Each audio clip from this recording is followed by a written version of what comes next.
I'm Peter Joseph, and I founded a nonprofit a long time ago called the Zeitgeist movement. And it's an organization that still has numerous chapters, hundreds of chapters in 60 countries, and we've done about 1,000 public awareness events since its inception. And beyond that social experiment, working in the hope to unify the world in a common direction, desperately needed, of course, due to the ecological crisis and the social instability that we're seeing emerge. I also produce educational and socially conscious activist media, including these 2 books. I wish I had brought some books, actually, but I couldn't get the weight in my luggage, or I would have given you all some. This was produced, the Zeitgeist Movement Defined was the original text. It was kind of a joint effort, but mostly written by myself, produced in 2013. It's the root thesis of the Zeitgeist Movement, and it advocates in pretty extended technical detail what we do and what we promote. The second book, The New Human Rights Movement, was published by Ben Bella earlier this year, and it takes a more social justice approach and a public health approach, if you will, focusing on what really underscores a stable, healthy, and peaceful society, including the active reduction of intergroup conflict, oppression, bigotry, racism, xenophobia, and so on, something that this country and the world is starting to see a resurgence of. Today's talk will be more or less a derivative of this book, specifically in regard to the history, structure, and nature of modern political economy. Again, since I refuse to repeat my talks, and you can go on and see about 20 or 30 hours of my lectures online, I apologize if this moves quickly for those that are new.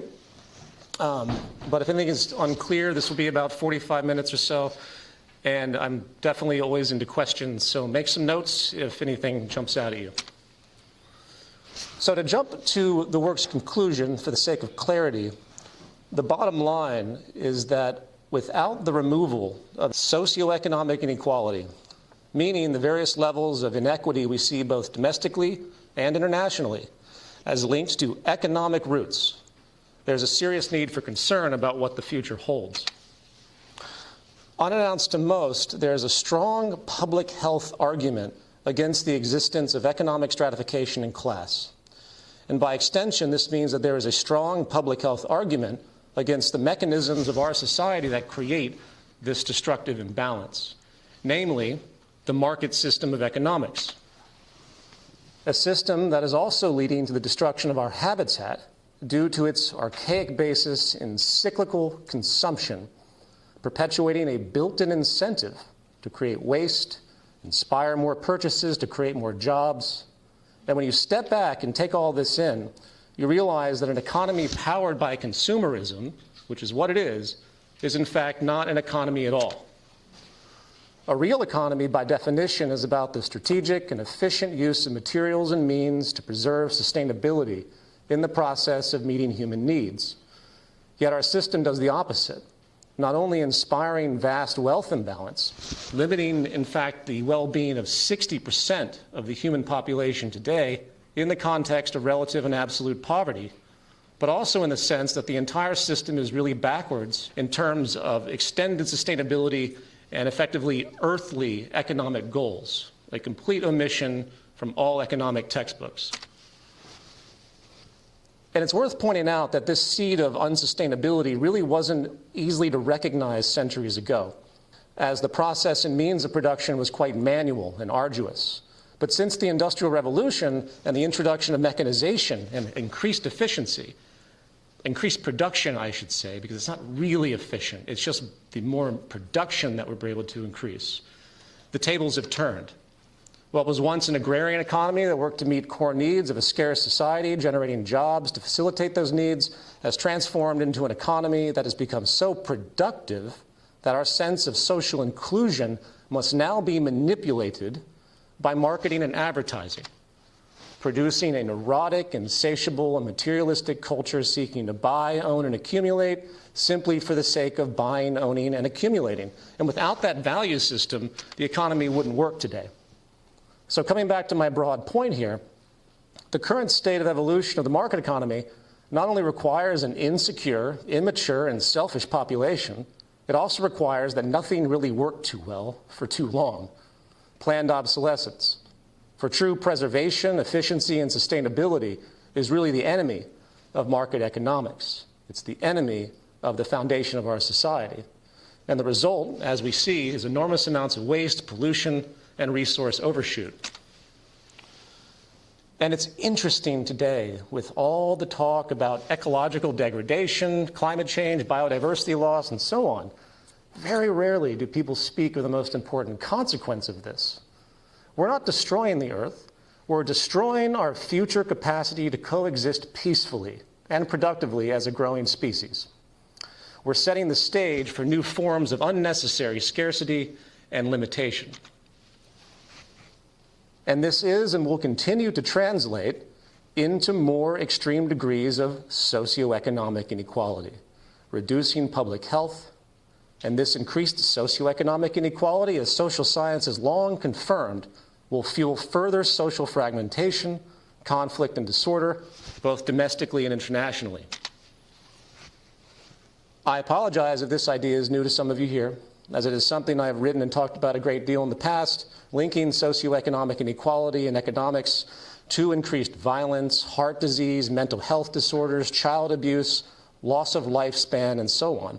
But I encourage you to look into this largely ignored public health issue, because it's the most critical one, and no one's really talking about it. The central message of this talk, as rambly as it's going to be due to the limitations I had in creating it, is that our economy poses many serious problems, not only as an instrument of human manipulation in terms of politics that we see, but as a structural phenomenon in its root, core, foundational logic. Or more bluntly, the real problem, in stark contradiction to our prevailing entrepreneurial romanticism and free market mythology, is the very nature of business itself. The inherent dynamics and incentives that are immutable to the logic of engaging and winning in competitive trade is the binding destructive force that, while creating the world we see, with some material positives, of course, is also simultaneously destroying it at a far more rapid rate in the context of sustainability and a loss of democracy, as I will discuss. And with all the debate today about party systems and corruption and lobbying and war and so on, you will notice, with the exception of, say, conversations about democratic socialism or other more or less passive, still ultimately pro-market socioeconomic adjustments, the political landscape shows very little real reflection on what the structure of our economy is actually doing. Even worse, those rare few who do approach in a critical and thoughtful way are quickly dismissed by myopic and emotional impulsive reactions and symbolic irrationality. In fact, I would have to argue that the greatest failure in the world today is that of creativity and an expanded sense of possibility. People are afraid of things they can't see, of course, or don't understand or haven't learned about. A kind of indoctrination and laziness continues to limit the debate of what our future could be, locked into bogus identity politics, isms, unnuanced childish distractions of left and right, alt-right, centric, capitalist, socialist, communist, and a host of other unnuanced labels that serve only to keep people thinking categorically, ignorant, polarized, and easily manipulated. The power of language and the associative, symbolic, myopic nature of political discourse now blinds us, and it is time we snap out of it and expand our sense of possibility. Brings me to part one, structuralism, culture, and biology. Again, I've spoken a great deal about things like structuralism in the past, and this will be more of an overview of it. And if you want to look into this concept, as I will go through a bit, I encourage it. But the details by which I'm going to go through this will be relatively advanced. I'm going to expand the context of structuralism from the influence of culture, environment, and social system to include how those inputs interact with our biology, given the biopsychosocial nature of the organisms that we are. While there is ongoing debate about timescales of biological evolution, specifically respect to the human brain and behavioral variability, it's safe to say that if you took a newborn child from, say, 25,000 years ago and raised him or her today, the characteristics of that child and eventually adult would be indiscernible from the average person born in the present day. Likewise, it is a fact that we modern humans can trace our genetic lineage to a woman from East Africa, commonly termed mitochondrial Eve, who lived roughly 150,000 years ago. Hence, we are all African, and we have all been set in motion, so to speak, with the same basic genetic makeup. And while there have certainly been selective genetic changes in groups, such as the development of different skin colors and physical features due to exposure to different areas of the planet, the idea that any groups of humans on this planet are genetically superior or inferior, or perhaps having developed novel cultural behaviors driven by genetics, is completely unfounded. And what this means is that the vast array of human behavior we have seen historically on the cultural level, from the routine human sacrifice of the Aztecs, to the polygamy of Mormonism, to the endocannibalism of the Amazonian Yanomami tribe, to many other examples, can only be linked to the influence of environment and the social institutions and traditions of a given society and period. This is not to discount the role of biology, evolutionary psychology, or in effect what is, again, the biopsychosocial synergy of our existence. This isn't about behaviorism in lieu of, say, B.F. Skinner.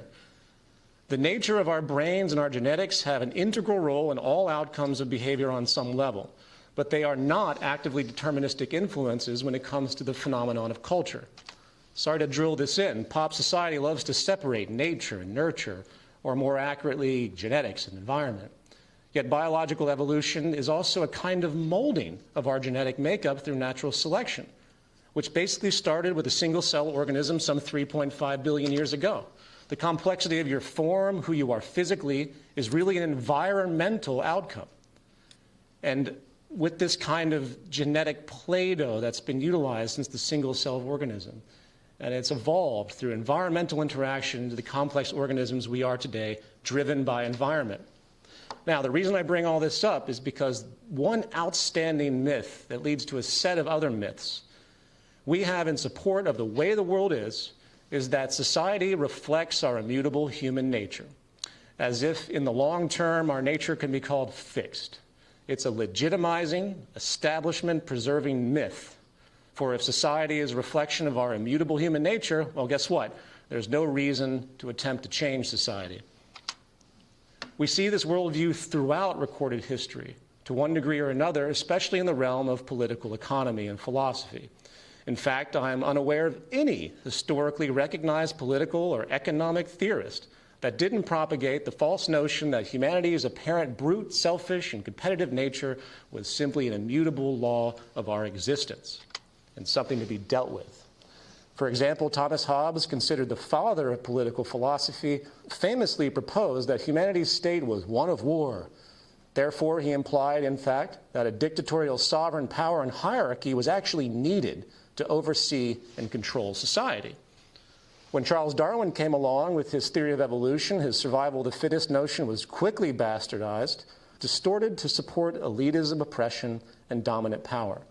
This misconception further added fuel to yet another highly influential economist, someone of particular despotism, Thomas Malthus. While Malthus's fatalism is different from general human nature myths, his theory of population, if you're familiar, is still generally accepted today, albeit rarely verbalized, as it is very politically inconvenient to talk about something like this, with the basic idea that the poor of the world cannot be helped, since nature will always be in deficiency to some degree in meeting an inevitable growing population. Malthus even went so far in his time to criticize Europe's poor law, as they were called, and rejected the idea of social compassion when it came to poverty.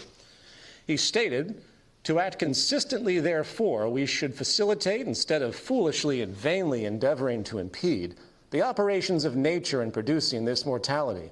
Instead of recommending cleanliness to the poor, we should encourage contrary habits. In our towns, we should make the streets narrower, crowd more people into the houses, and court the return of the plague.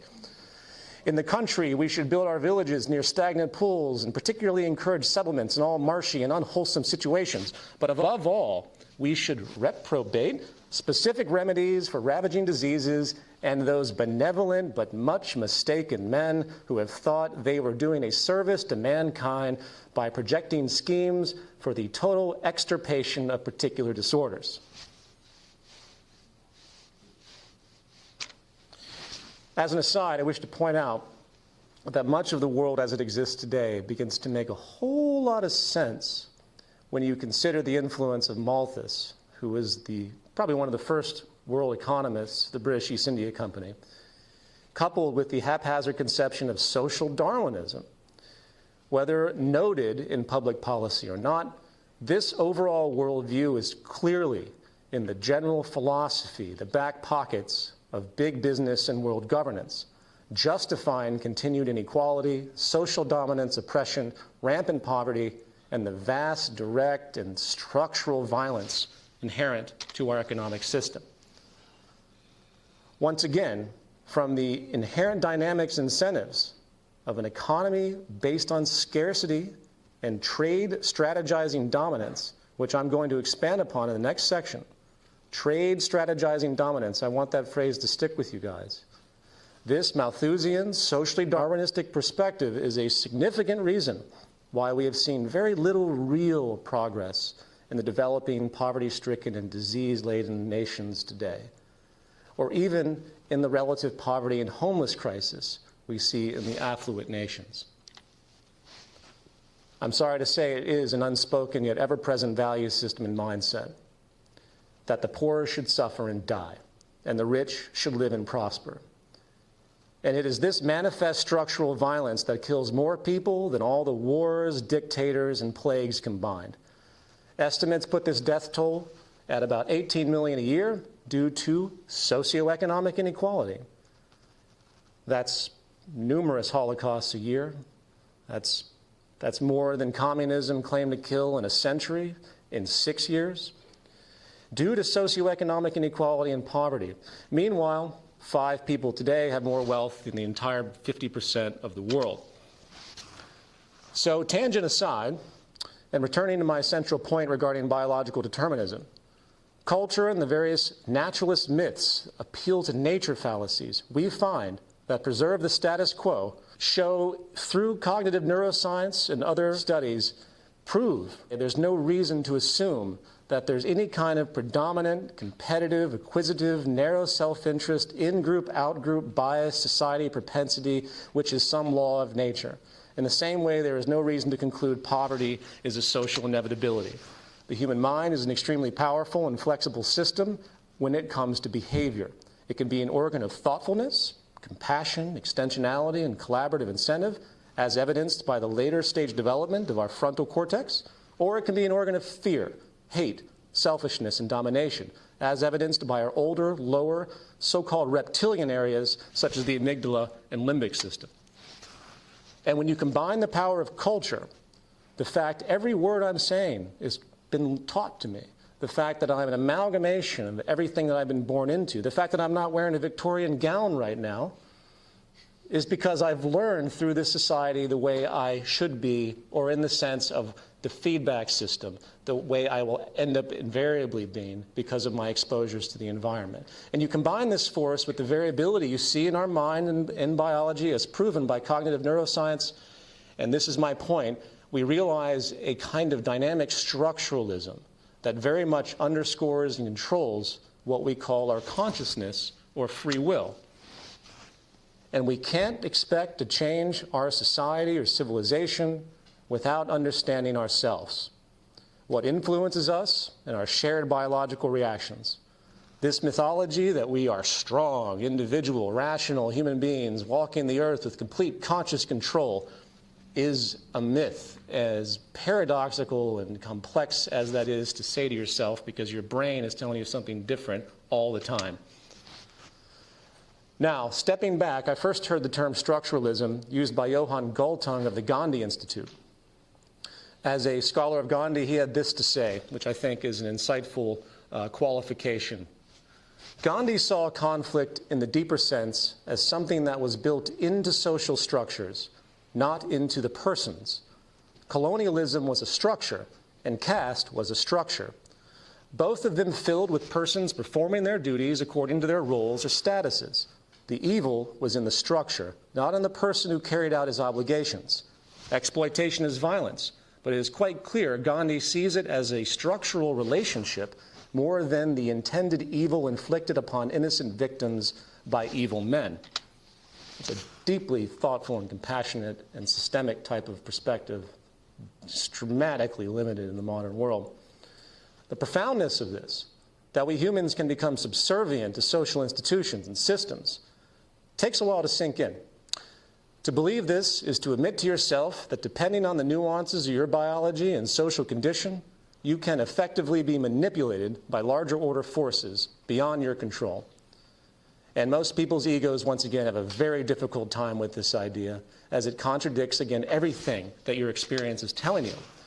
But the truth is, the social condition or culture you find yourself, how society is organized and incentivized, plays a profound role in your sense of identity, while pinging or exciting parts of your brain that amplify the probability of certain behaviors to occur or not.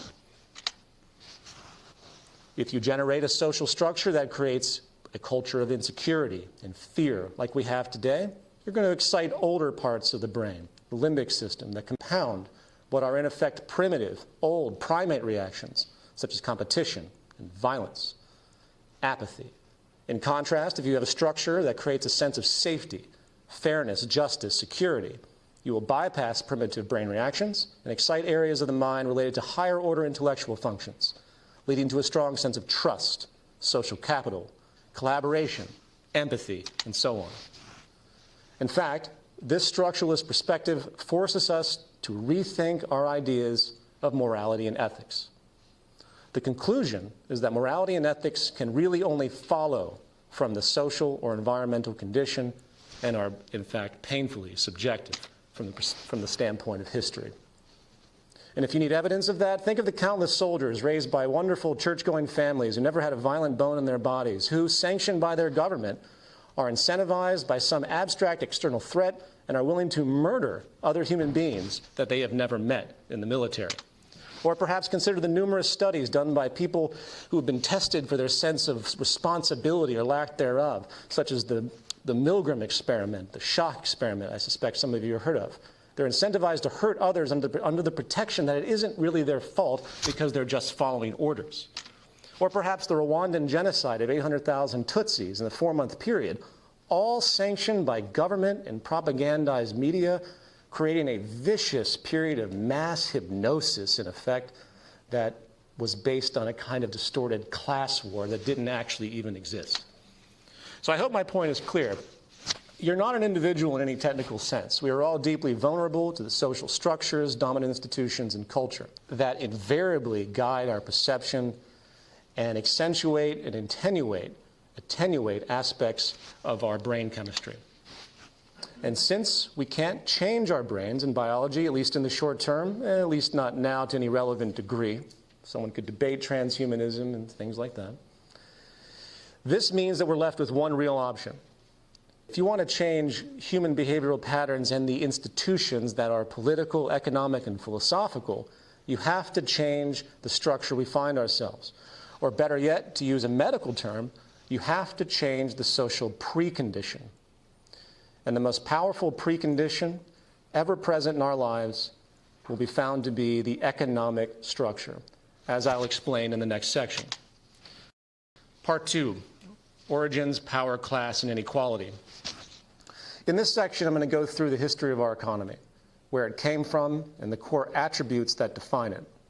If I was to frame the academic context of this analysis, it would be one of cultural anthropology, a subject I hope people will look into, with the theme being how the logic of our existence today, especially that of our economy, has been carved out over time by external forces which could be termed geographical determinism, like sand and wind that erode mountains over time.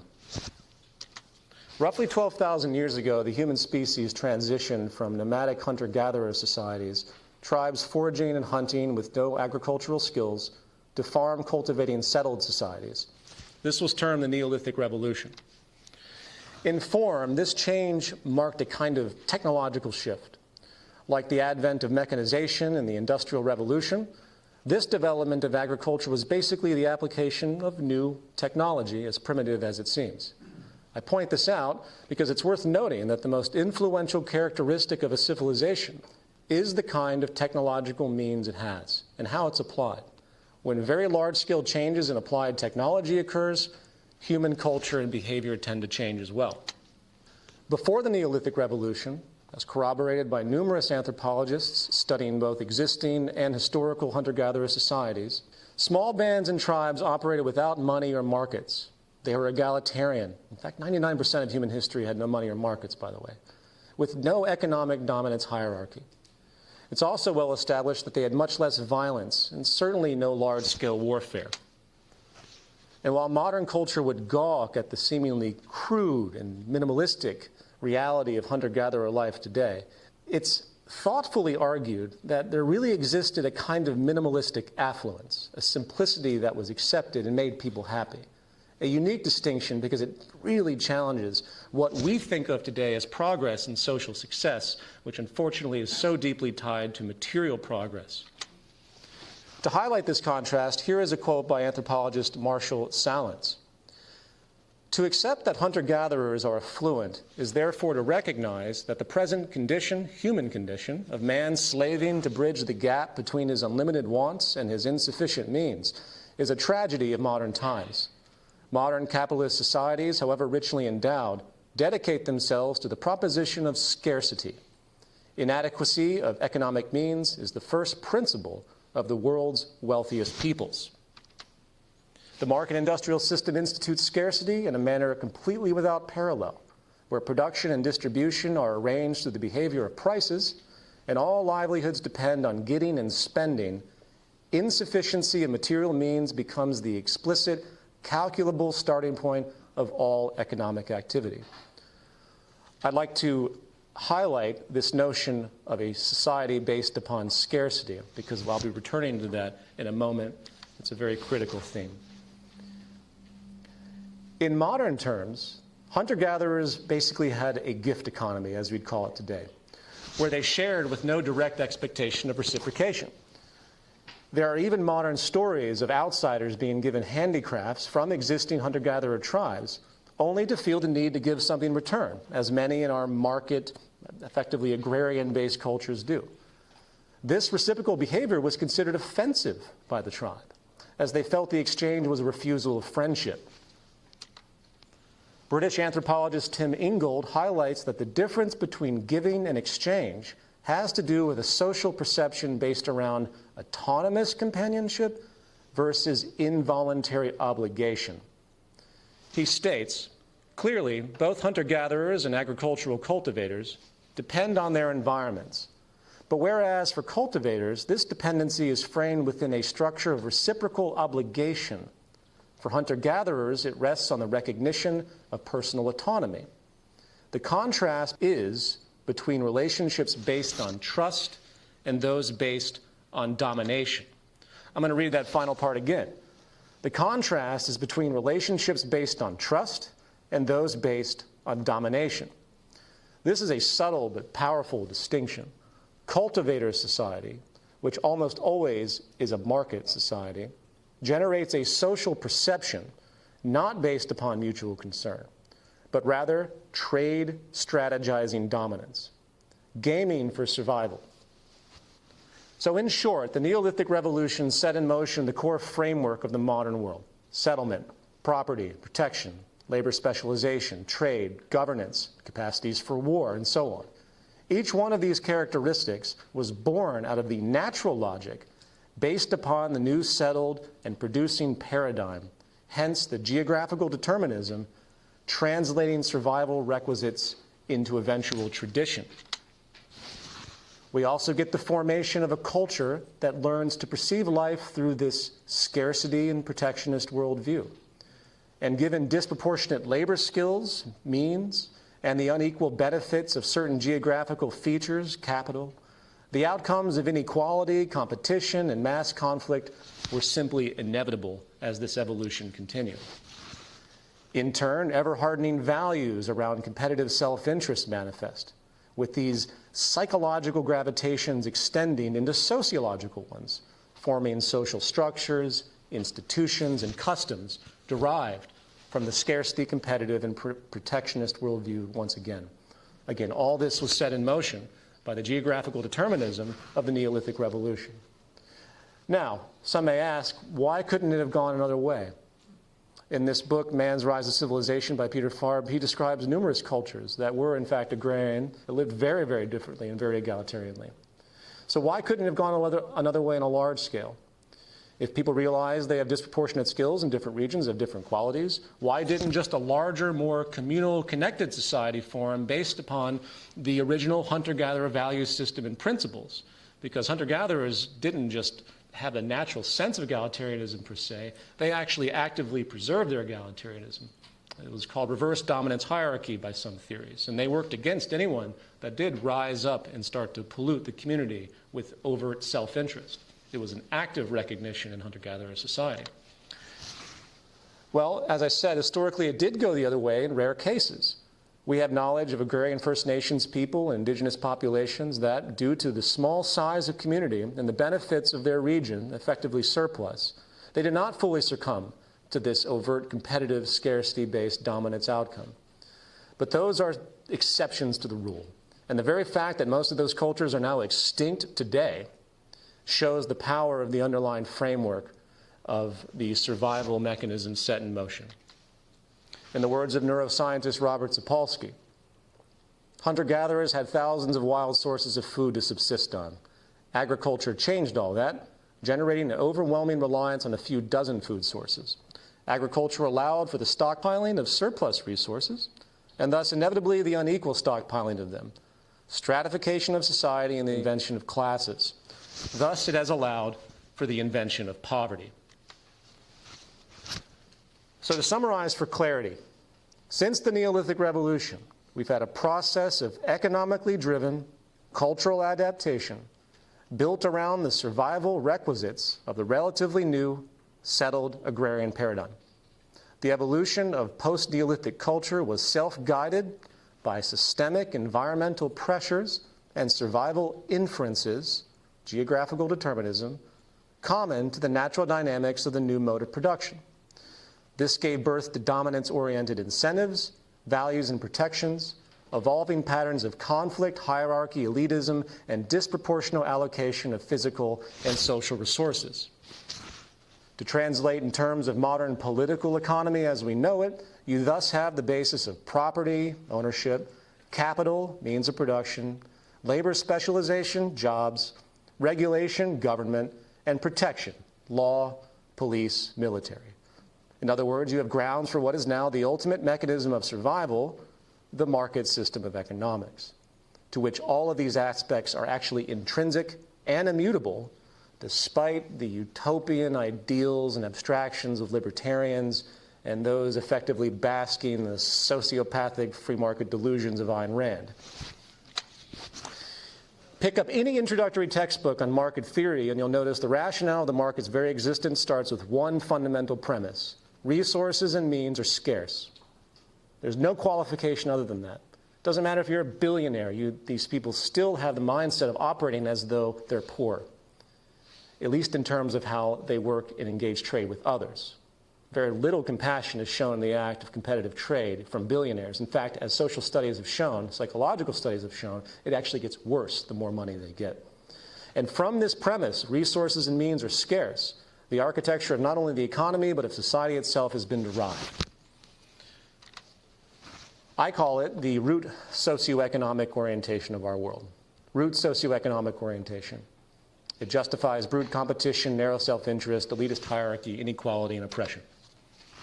And the central mechanism of this system, what keeps society divided and accentuates the endless abuse we see, whether individual or by whatever elite minority, is again trade strategizing dominance, the kernel, incentive, rational process. It has been the root logic of trade, despite material progress we have seen over time, since especially the Industrial Revolution, that ruins humanity's capacity to function in a socially just and sustainable way. This gaming mentality, which is also a core prerequisite for racism, bigotry, and xenophobia, rooted deep in the cultural norm that we live in, this dysfunctional, scarce idea where any surplus that happens, any abundance, can only appear to be transient. You can't rationalize a world where there's actually enough to go around, even if it was mathematically possible, which it actually is. And again, if you dig deep into the worldview of some of the most dominant and revered Western political and economic philosophers, from Adam Smith to John Locke, to again Malthus to John Stuart Mill, and many others, you find little deviation of this social preconception.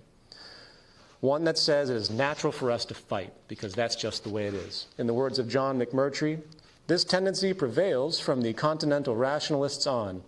Leibniz, Spinoza, Descartes, Berkeley, Kant, Hegel, for example, more or less entirely presuppose the social regime of their day and its constituent forms as in some way the expression of the divine mind, which they see it as their rational duty only to accept or to justify.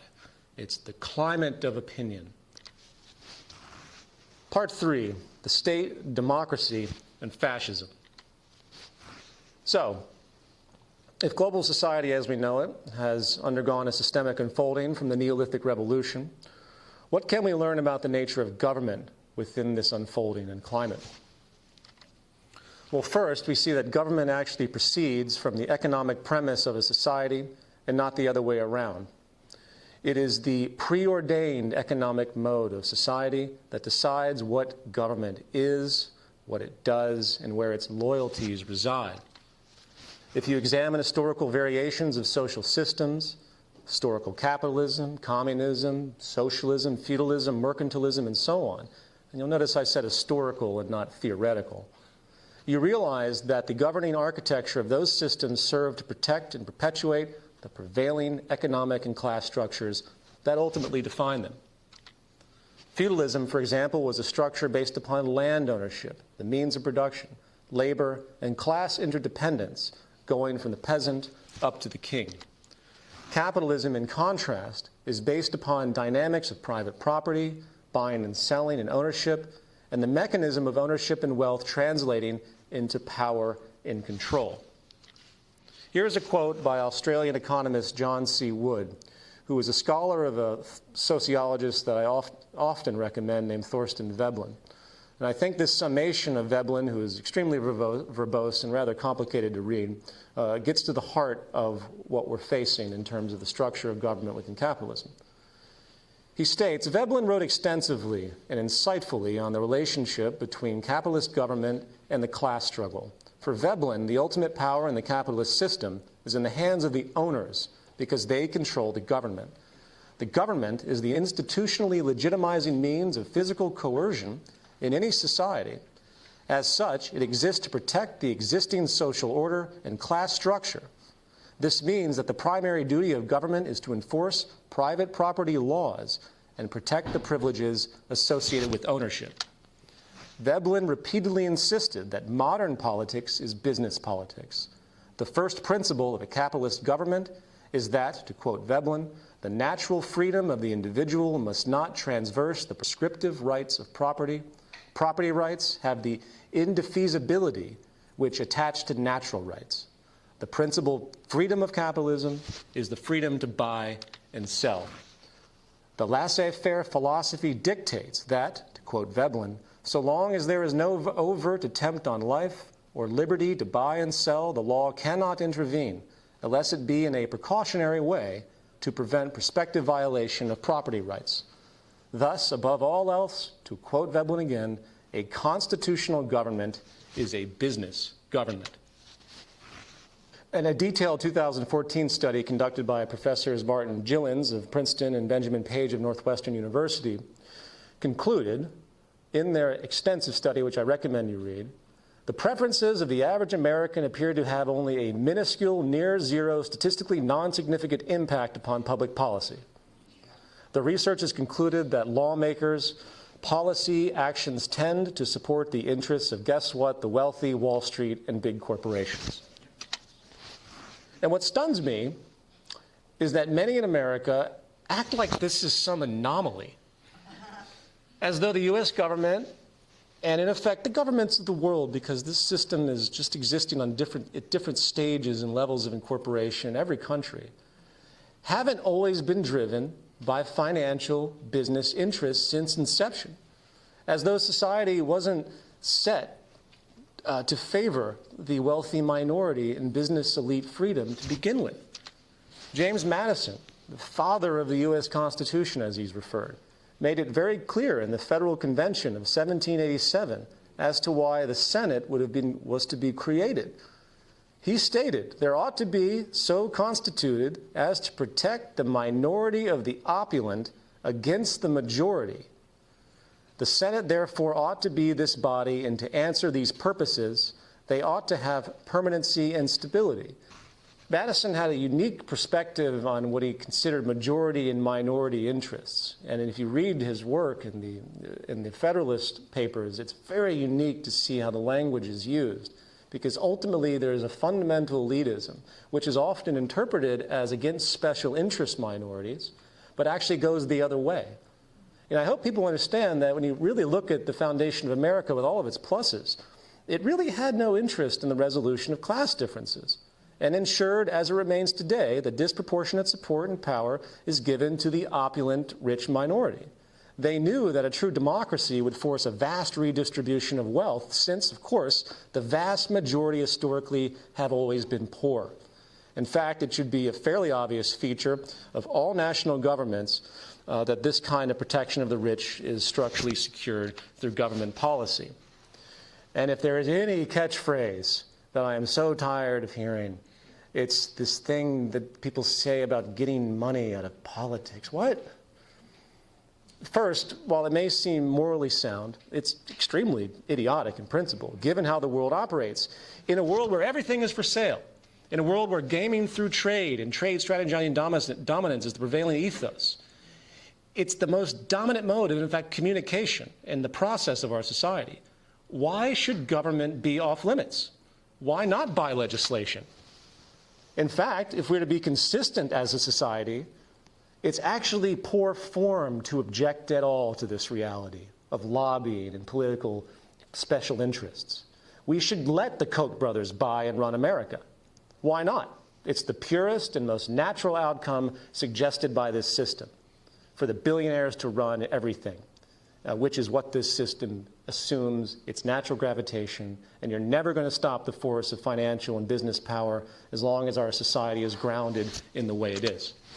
And by the way, the election of Trump is not an anomaly.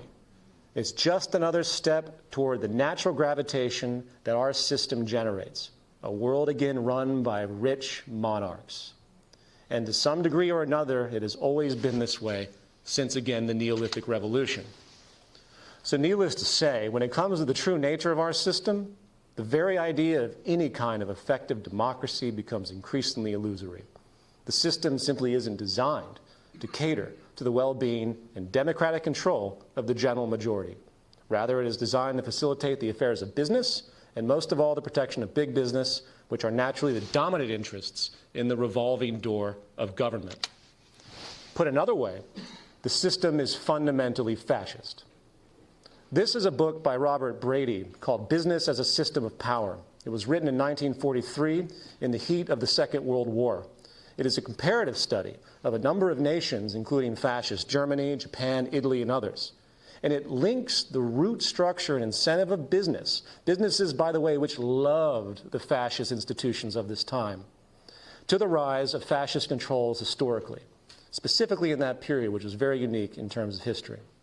And it's frightening, because when you really read this book from 1943 and you start to dissect the structures of these economies, it becomes euphemistic to see how they've actually changed, because they haven't. Things really haven't changed. They've just become more politically correct in the way the world is perceiving the structures of totalitarianism that are actually in play. The foreword of this text was written by Robert Lind, and I think he states the issue very well in respect to America.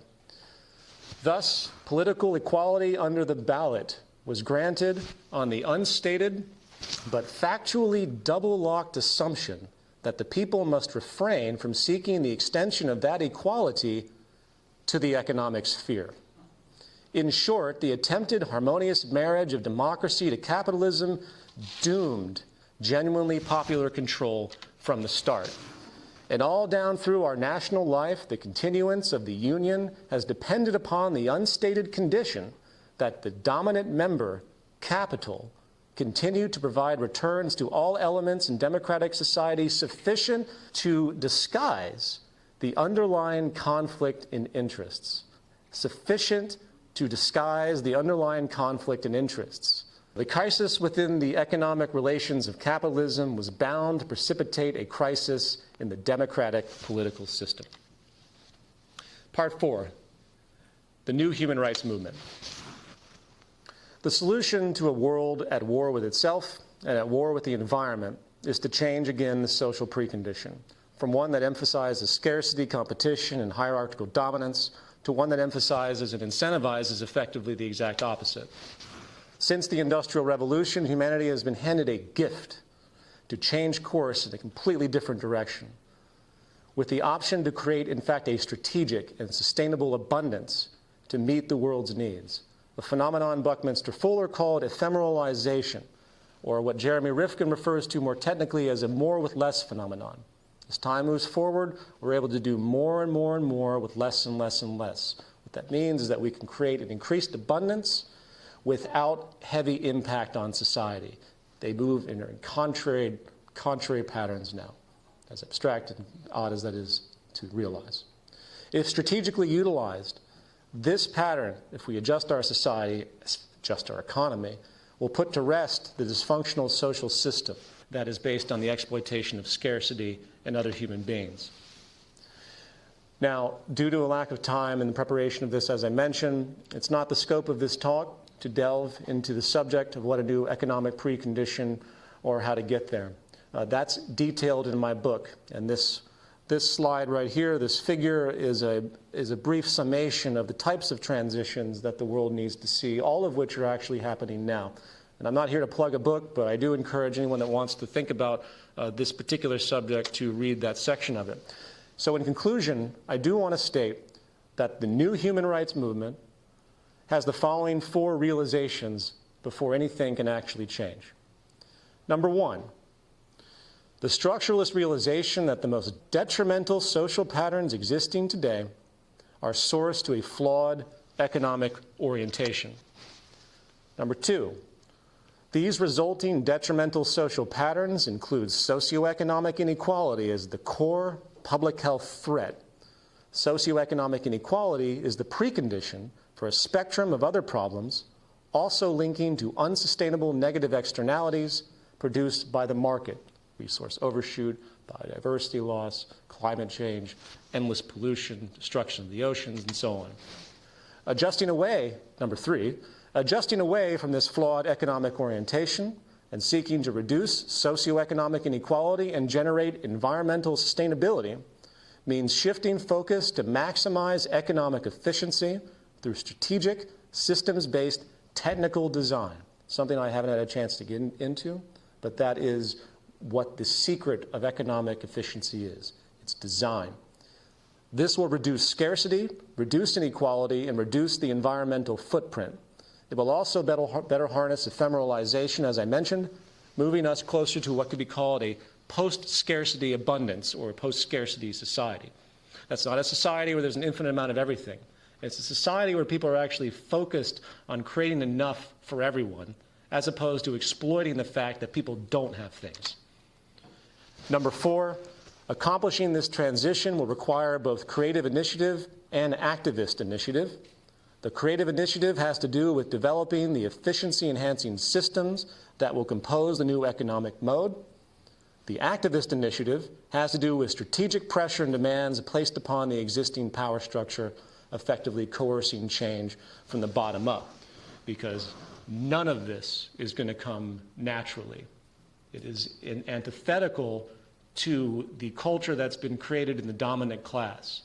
And it's going to take a kind of galvanization that the world probably hasn't seen, even though all these paths are actually being suggested right now, and these trends are really not surprising in terms of the vast positive potential we can have in the future. An equitable society where people's needs are met, derailing all the social distortions and intergroup conflicts and bigoted patterns that will continue to be amplified as long as this system continues as it does. Thank you. Yeah.